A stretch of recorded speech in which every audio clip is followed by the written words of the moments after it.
Pour commencer, ok, nickel. Bonjour tout le monde et bienvenue à ce talk où on va parler, faire une petite pause de tout ce qui est Android et parler un peu de ce qu'il y a autour. Enfin, autour, pas très loin en fait au final, hein, on va parler de notre cher IDE Android Studio. Donc avant de commencer, je vais me présenter très brièvement. Donc moi c'est Thierry, développeur Android, probablement comme beaucoup de gens dans cette salle, hein, et je travaille à Octo Technologies. Une de mes caractéristiques, c'est que je suis assez feignant. Je vais avoir tendance à vouloir me faciliter la vie. Et pour ça, je vais faire un peu de script, que ce soit des scripts Bash, Java, Kotlin. Est-ce qu'il y en a dans la salle qui aussi sont mis à faire des scripts pour se faciliter un peu la vie? Donc, je vois. Ouais, quand même. Pas mal de gens. En fait, il se trouve que dernièrement, j'ai quand même pas mal travaillé dans des grosses équipes. Et du coup, ces scripts, j'ai trouvé ça assez pratique de pouvoir les partager avec d'autres personnes. Après, on rencontre plein de types de profils. J'ai vu des gens qui étaient un peu terminophobes ou d'autres qui étaient pas tout à fait à l'aise pour l'utilisation des scripts, ce que je peux comprendre. Et du coup, c'est comme ça que je me suis intéressé à créer des plugins pour Android Studio. Donc, comment va se dérouler ce talk? Donc, je vais commencer par vous donner les raisons plus précises qui m'ont poussé à créer des plugins pour Android Studio. Ensuite, comment mettre tout cet environnement en place pour pouvoir commencer à faire son propre plugin, comment le coder, le déployer, et enfin, conclure. Donc, pourquoi créer des plugins? Alors pour ça, je vais vous raconter une petite histoire. Il y a un petit moment, j'étais sur un assez gros projet avec des centaines, voire quasi des milliers d'écrans qui utilisaient Kotlin Synthetics. Un jour, c'est devenu deprecated et du coup, il fallait qu'on trouve une solution alternative à ça. Et le premier truc auquel on a pensé, c'était View Binding. Juste pour montrer rapidement à quoi ça ressemble. Donc là, j'ai une activité plus que basique. Hein. Tout ce qu'elle fait, c'est afficher un layout en utilisant son r.layout machin. Et pour commencer à utiliser View Binding, en fait, du coup, ce que je vais faire, c'est je vais créer une property binding. Et ensuite, après, dans le setContentView, dans le create, plutôt que d'utiliser directement mon layout, je vais utiliser l'objet binding que j'aurais initialisé au préalable. Je ne vais pas rentrer dans les détails, ce n'est pas l'objet de la conf. Et du coup, on a commencé à le faire de manière progressive. On a fait ça sur un écran, 2 écrans, 3 écrans. Et j'ai trouvé que c'était quand même assez répétitif. Et comme j'aime bien me faciliter la vie, je me suis dit, un truc répétitif, ça pourrait s'automatiser. Est-ce que je ne pourrais pas en faire un script? Alors du coup, comment je pourrais coder ça? J'ai regardé un petit peu et je me suis dit je vais commencer simple et je vais juste au moins déjà créer la property binding. Donc après analyse un peu plus en détail, pour créer cette property binding, c'est assez simple, hein, j'ai une partie en dur, il faut que je crée un truc qui s'appelle privately var binding et ensuite après pour le type de binding, a priori ce que je devrais faire c'est je prends le nom du layout, je le transforme en camel case et à la fin j'ajoute binding. Jusque-là, ça n'a pas l'air trop compliqué. Donc au final, ce que je dois faire dans mon script, c'est trouver le nom du layout, je construis la property binding et ensuite après je l'insère dans le fichier. J'ai commencé à faire ça d'habitude en Bash et je me suis confronté à une première difficulté, c'est déjà il faut que je récupère le nom du fichier que je veux modifier. Ah oui, chose très importante aussi, vu que c'était un gros projet, on ne pouvait pas faire ça dans sa globalité du projet, on s'est dit qu'on allait faire plutôt de manière progressive, donc fichier par fichier. Et du coup, pour la première étape, trouver le nom du layout, il fallait faire des greps, des regex, pour les plus avancés, des hooks ou des cuts. Et ensuite, il fallait en plus l'insérer dans le fichier. Non, c'est bon. Je me suis projeté un peu après et je me suis dit comment j'allais utiliser mon script par la suite. Déjà, il faut que je copie le nom du fichier que je veux modifier. C'est un premier frein. Ensuite, après, il faut que je change d'outil, que je passe sur mon terminal, que je tape le nom de mon script et ensuite, après, que je colle le nom du fichier. Et je me suis dit, ça fait quand même pas mal de freins. Même si moi, je me dis, je pourrais l'utiliser parce que j'utilise des terminaux d'habitude, pour d'autres personnes, c'est quand même assez gênant. Du coup, je dis non, c'est pas une bonne idée, on va peut-être pas faire des scripts. Et du coup, j'ai réfléchi, est-ce qu'on ne pourrait pas faire mieux et en plus facile? Et c'est comme ça que m'est venue l'idée de créer des plugins pour Android Studio. Alors du coup, comment on met tout ça en place? Donc première étape qui est simple, hein, ça va être malheureusement, on ne pourra pas le faire directement sur Android Studio. Il faudra pour ça télécharger IntelliJ. Après avoir téléchargé IntelliJ, on va commencer à créer un nouveau projet. Donc, du coup, juste New Project. Alors, il faut créer un projet de type Gradle. Il faut à minima mettre la partie IntelliJ Plugin Platform. Et pour pouvoir coder en Java Kotlin, du coup, j'ai coché ces 2 cases. Et en plus de ça, j'ai voulu faire jouer aussi avec les Kotlin DSL. Donc, j'ai coché la case qui était au-dessus. En faisant ça et en appuyant sur OK, ça va générer plein de fichiers, dont un build.gradle, du coup en .kts parce que j'avais choisi de le faire en Kotlin DSL, et aussi un plugin.xml. Il faut faire quand même quelques petites modifications pour adapter votre plugin pour qu'il soit compatible pour Android Studio, parce que de base, c'est plutôt pour faire des plugins IntelliJ. Donc il faut changer la version cible. Donc là, j'ai choisi 21.1.1 qui correspond à la première version de Bumblebee. Et donc ça veut dire que mon plugin va marcher sur Bumblebee et supérieur. Je pourrais changer en vrai, mais bon, j'ai choisi ça. En plus de ça, j'ai ajouté quelques... Bon, ça s'appelle plugin, mais en gros c'est quelques outillages en plus. Là en l'occurrence, j'ai ajouté quelques outils pour manipuler des fichiers Java et Kotlin, et même Android. Donc là il faut le faire à 2 endroits, et dans le build.gradle et dans le plugin.xml. Et aussi, parce que j'aimerais bien tester en live comment mon plugin réagit, plutôt que de lancer un IntelliJ, je lui ai dit, en fait, tu vas lancer Android Studio à la place, et je lui donne le pass vers mon Android Studio. Alors comment il faut commencer après son plugin? Il faut commencer par créer ce qu'on appelle une action. Les actions, il faut le voir un peu comme une activity. C'est quand vous allez lancer votre plugin, c'est votre action qui sera lancée. Et plus particulièrement, ça va être la méthode qui s'appelle action performed. Une fois que vous aurez créé votre action, vous allez remarquer qu'il y a un petit warning sur le nom de votre action. Et si vous faites un pom-click, parce que je suis un utilisateur de Mac, vous allez voir un petit truc qui va dire hey, il faut register ton action. Et du coup, en cliquant dessus, il va nous proposer de l'enregistrer. Mais ça sert à quoi? Alors, en fait, enregistrer son action, c'est super important parce que quand vous installez un plugin et que vous lancez votre projet, le plugin ne va pas se lancer tout de suite. Il faut créer quelque part un point d'entrée, genre, je fais clic droit, là, ensuite après je lance mon plugin. Et enregistrer son action, c'est exactement ça. Donc ça va vous ouvrir une fenêtre où vous pouvez choisir le nom de votre action. Vous pouvez aussi choisir une description. Il y a aussi un gros volet groupe où en fait, vous allez pouvoir choisir où dans l'IDE vous allez pouvoir déclencher votre action. Donc là, en l'occurrence, ce que j'ai fait, c'est que j'ai créé une action qui s'appelle Binding Property et qui va s'insérer quelque part dans Generate. Et ça va être juste avant Generate Copyright. Comme vous pouvez voir, tout à droite, il y a Before qui est coché et j'avais choisi Before Copyright. Optionnellement, vous pouvez aussi ajouter un raccourci clavier pour pouvoir balancer votre action de manière plus facile. Alors du coup, après avoir créé mon action, ce qui va se passer, c'est que ça va écrire dans un fichier qui s'appelle plugin.xml. On l'avait déjà modifié tout à l'heure, mais si jamais vous vous êtes trompé, vous pourrez toucher à... Enfin, plutôt que de faire un CTRL-Z et puis relancer la pop-up, vous pourrez tout modifier dans le plugin.xml. Il faut le voir un petit peu comme un Android manifest, où en fait on recense toutes les actions de votre plugin. Et en plus de ça, vous allez pouvoir ajouter d'autres options, mais bon, je ne vais pas en parler là, malheureusement. Donc, tac, ça va nous générer du code dans plugin.xml. Et maintenant, une fois que notre action elle est enregistrée, ce serait quand même cool de pouvoir la lancer. Donc là, 2 solutions possibles. Hein. Pour les aficionados du terminal, vous pouvez lancer la commande gradloo run IDE. Pour ceux qui sont un peu plus terminophobes, ce que vous pouvez faire, vous pouvez lancer votre action en cliquant sur le bouton play vert, mais pour ça, il faut créer au préalable une configuration de type Gradle, et vous allez dire que, grosso modo, vous allez lancer la commande Gradle qui s'appelle run IDE.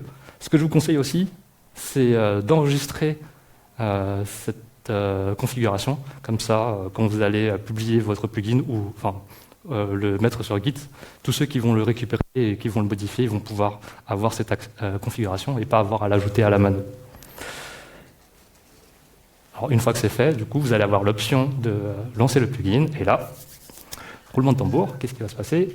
Du coup, je vais faire clic droit, je vais voir qu'il y a Generate, et quand je vais cliquer sur Generate, pouf, je vais voir mon action Binding Property.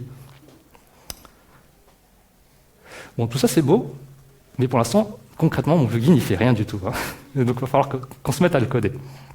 Donc comment ça se passe pour coder? Pour rappel, on va ajouter une property view binding. Donc d'abord trouver le nom du layout, construire la property et ensuite après l'insérer dans le fichier. On va commencer par trouver le nom du layout. Donc pour ça, comment on fait? L'algo, ce serait quoi? Ce serait, en fait, je parcours mon fichier de ligne en ligne, et dès que je vois set content view, je pourrais faire des substrings, et ensuite après, je récupère la partie vraiment activity main. Comment ça se traduit là en termes de codage? En fait, ce que je vais faire, c'est que je vais récupérer tout le fichier texte correspondant à en fait, le fichier courant. Donc c'est la ligne là, file content égale get required data. On se sert de l'argument qui nous est donné pour pouvoir récupérer tout ça. Et ensuite, après, pour extraire le nom du fichier, c'est le petit algo que je vous disais, on récupère le texte, on le parcourt ligne par ligne, et dès qu'on trouve sur cette content view, on fait les substrings qu'il faut. Donc là, j'ai récupéré mon layout name, mais je m'étais posé une question, je me suis dit, ce serait quand même mieux de récupérer le layout name quand ça vient du setContentView qui vient de la méthode onCreate.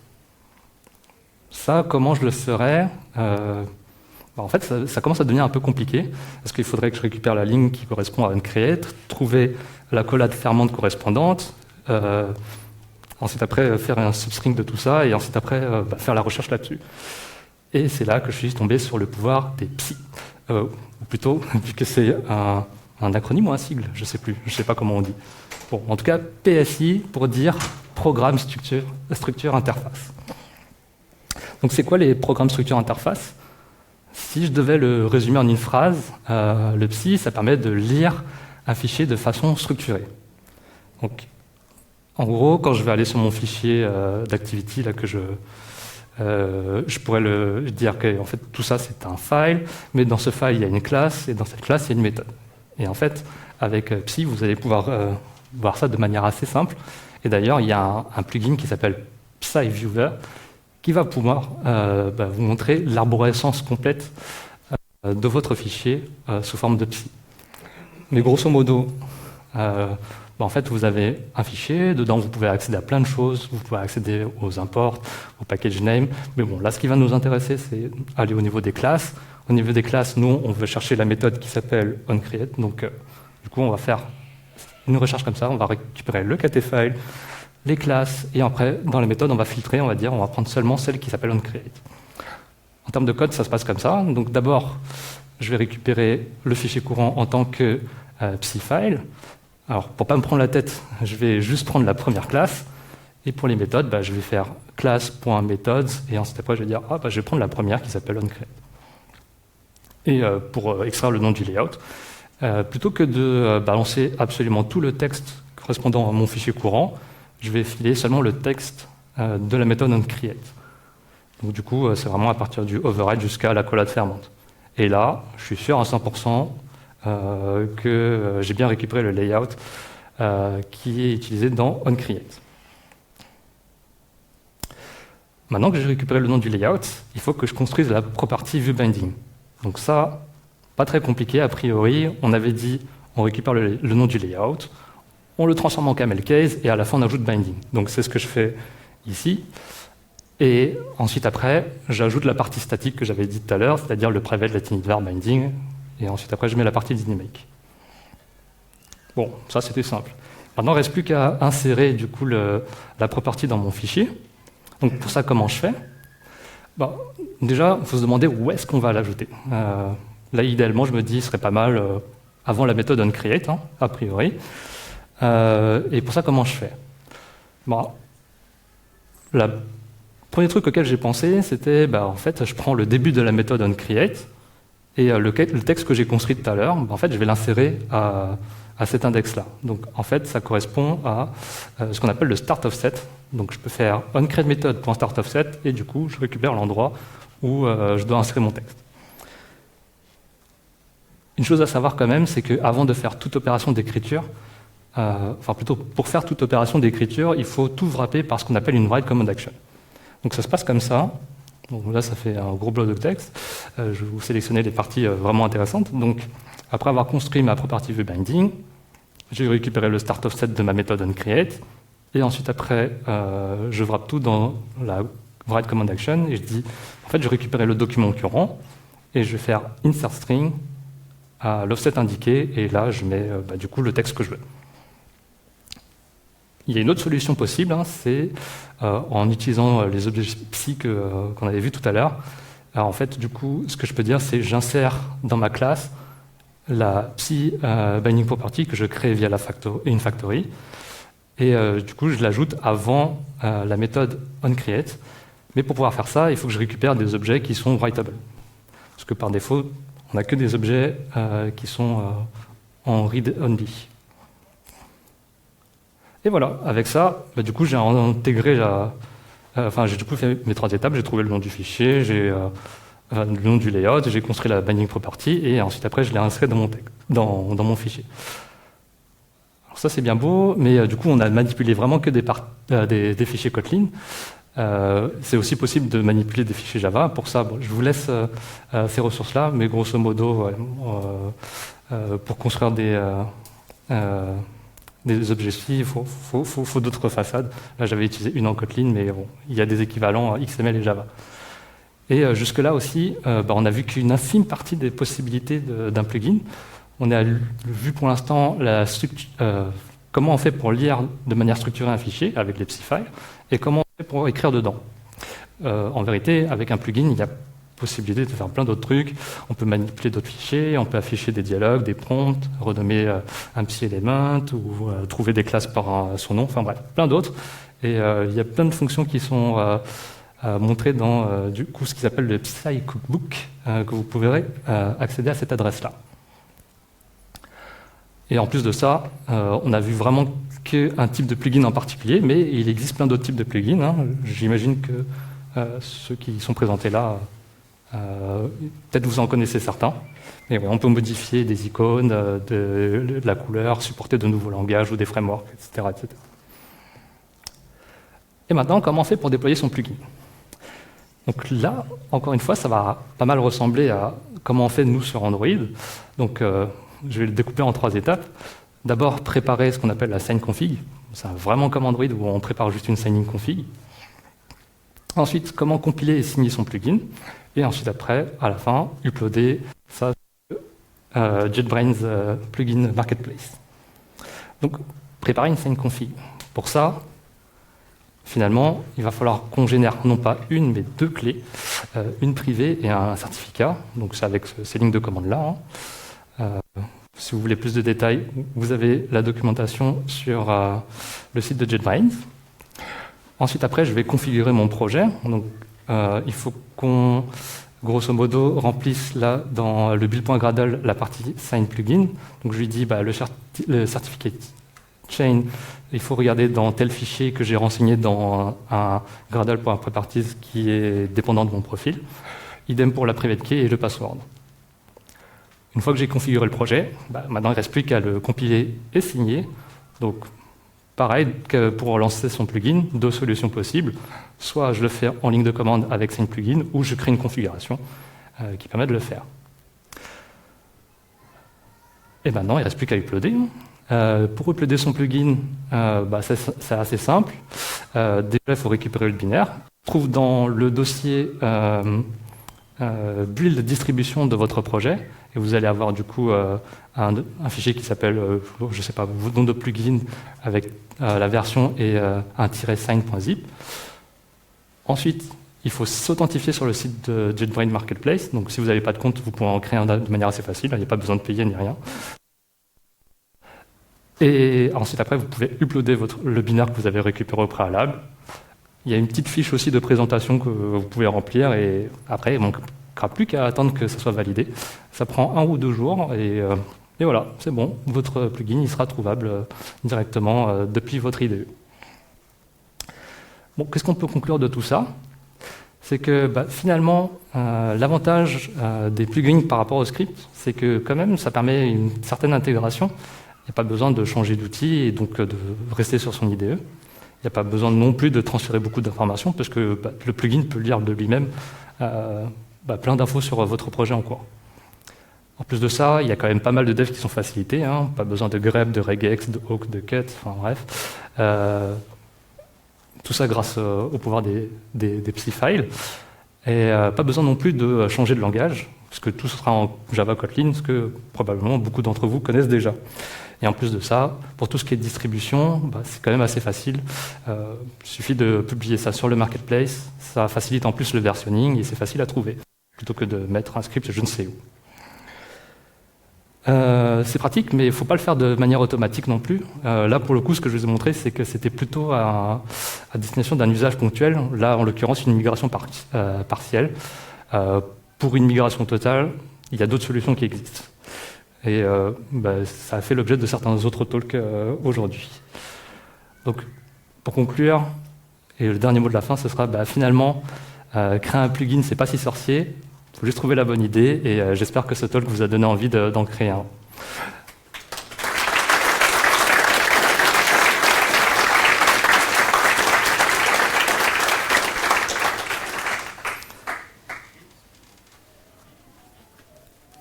Et du coup, si vous avez des questions, n'hésitez pas. Donc, oui. Ouais, merci pour la présentation. Est-ce que...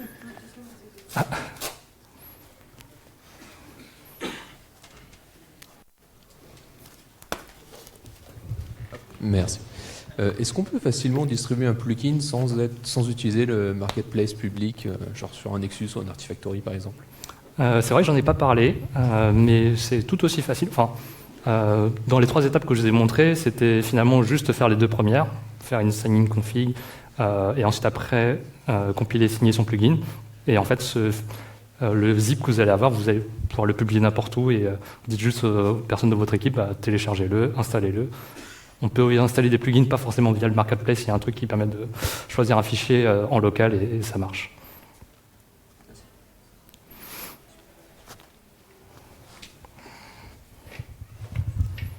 Du coup, je continue un peu sur la même question. Est-ce qu'il y a d'autres moyens de le distribuer au niveau versionning, mais en interne, sans passer par le marketplace? Est-ce que tu as pu essayer? Parce que le passer en zip, c'est bien, mais si jamais on fait de nouvelles versions, ça veut dire dire aux autres développeurs qu'il y a une nouvelle version, etc. etc. Alors malheureusement, le marketplace, ça reste vraiment la façon la plus facile de distribuer. Et en tout cas, à ma connaissance, je ne connais pas d'autres plateformes qui permettent la distribution de plugins.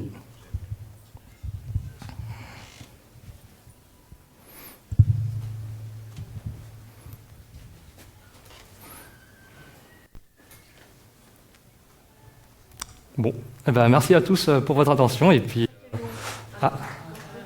pardon. Ok.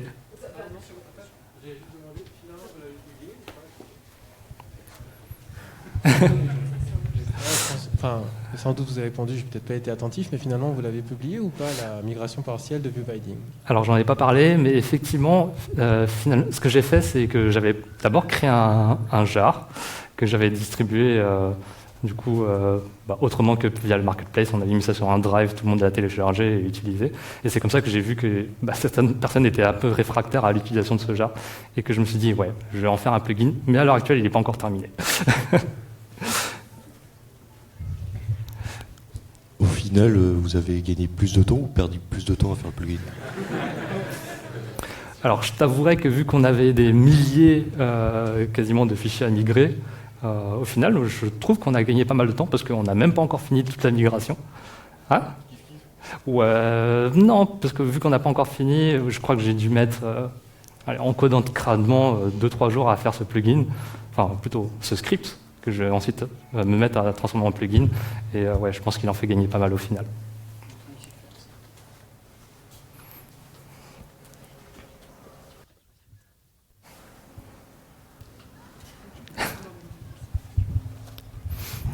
Merci.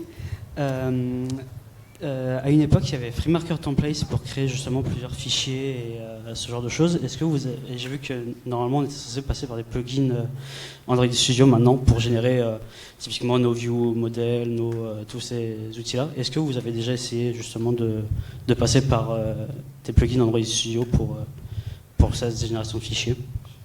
Alors pour le coup, non, pas du tout. Je m'étais raccroché à ce que je connaissais, et du coup les scripts, et Bon, je n'avais pas cherché beaucoup plus loin à part là, les plugins Android Studio.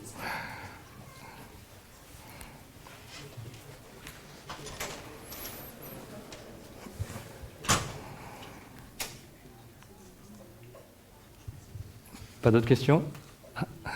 Eh ben, merci à tous pour votre attention et puis si jamais...